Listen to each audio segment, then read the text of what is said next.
Please stop buying dumb shit to look good in front of people that you don't like in the first place.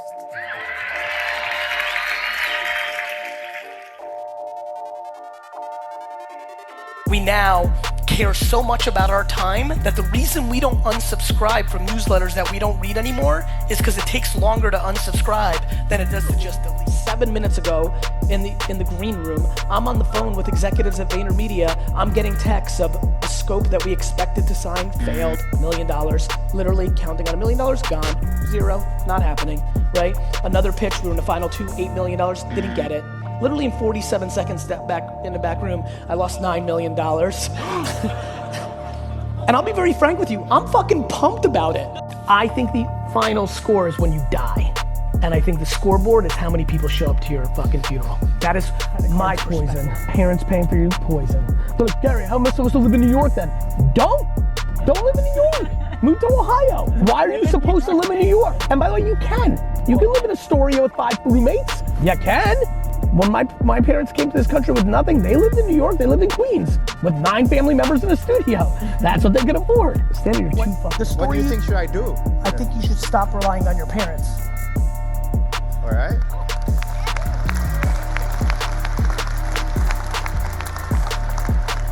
Parents who pay for things have control. Parents who don't pay for things have no control. You're living within the framework of your parents. There's nothing wrong with that. It just ends up bad quite often. Yeah, that's what, like, I'm trying to get away from them. Stop taking their money. Yeah, in a way. No, I'm gonna make it very simple for you. Yeah. Don't take their money ever again. Okay. Like, I want to start to do that. And when I tell you that if you never take their money again, that you will have obnoxious level of happiness and freedom, it would break your fucking face if you knew how much. Get off the payroll.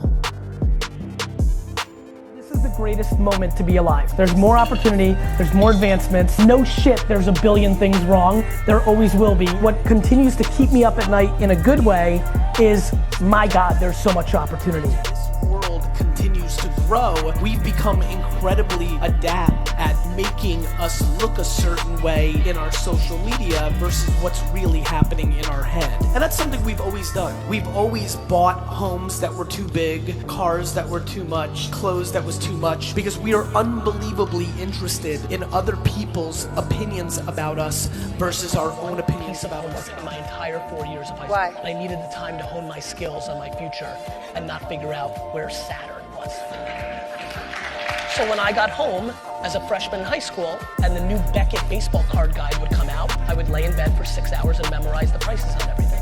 Because pre-cell phones and information, when I'd go to the baseball card show on Friday, if I had all the prices memorized, that was an advantage over the other people that didn't. It's scary to me how much pressure parents put on their kids and use them as products to look good to the other parents when it is not in the best interest of their kids' happiness. I am the byproduct of parents that went the other way, which really allowed me to lean into the things I was passionate about, even though in the 90s in America, immigrant kids were supposed to get straight A's.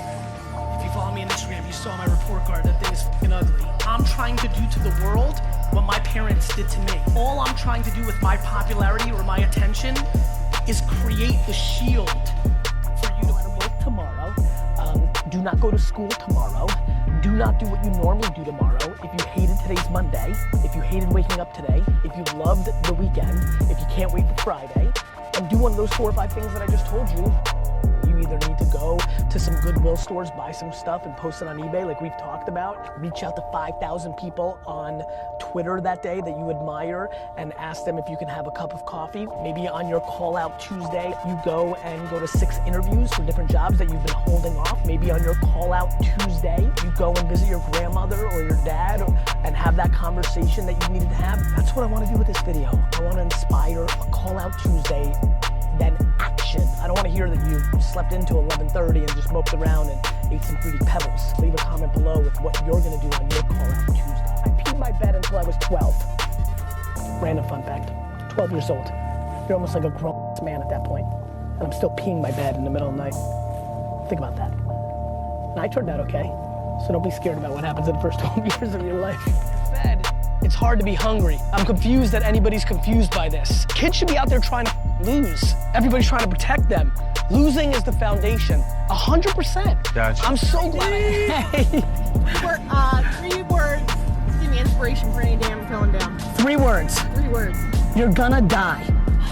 Yeah, that's inspiration. Do something about it. Do something about I it. fucking love you. I love you too. Take care. I think their kids are less social, they're more social. What happened if you were in a school that you got bullied and it wasn't nice and you had no friends, but now you can go on Twitch and play video games with the people that have your interests? You have an outlet. They're closer to each other because of these things during the off season when they're in different places. I just unbelievably am non-romantic about how you and I grow up versus how they do.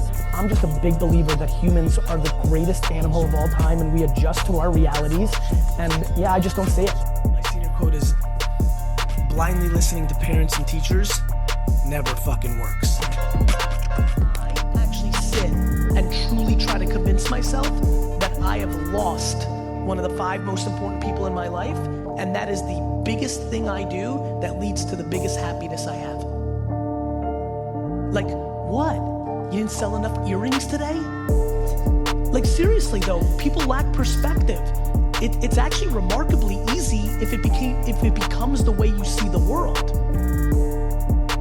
Like what? What? Like, we have completely lost perspective as a society. Do you know how many people on earth have it way worse than you? Being attractive. Let me save people time. We're on white privilege right now. We're on rich. It's gonna come to beautiful. One of the great things to happen in your life is to be a fucking smoke show. A fucking male fucking model. Gorgeous as fuck. Like a 10. Yeah. Male or female, your life is much better. Doors open that never could have opened. It's like something. Dustin, you getting invited to go to Ibiza for a week, all expense paid, everything taken care of, shopping sprees? You invited to the Fire Festival. Yeah. You doing anything on TikTok yet? No, I haven't did nothing on it. Do you know what that is? I never heard of it. I think it's the #1 opportunity for you right now. I think you should download it. I think you should put out content on there. I think you can become the biggest rapper to every one of them, which will really matter. I'm gonna download it tonight. I believe you. Before I leave here, I'm I know you work. I'm gonna download it. I know, because you work. Why is it a thing? Why is it a trend? Because if you're good enough, you're just that song away, but you gotta give yourself the at-bats. Too many people give up. If the mindset has been skewed, how can you bring it back? And I answered with, by surrounding yourself with people who have the mindset you aspire to.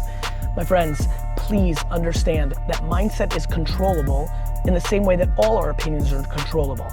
The key is to add more people with optimism and cut people with negativity. It's very, very simple. Now, it's very hard to cut people with pessimism, cynicism, and negativity when they are the people that are the closest to you, parents, siblings, spouse.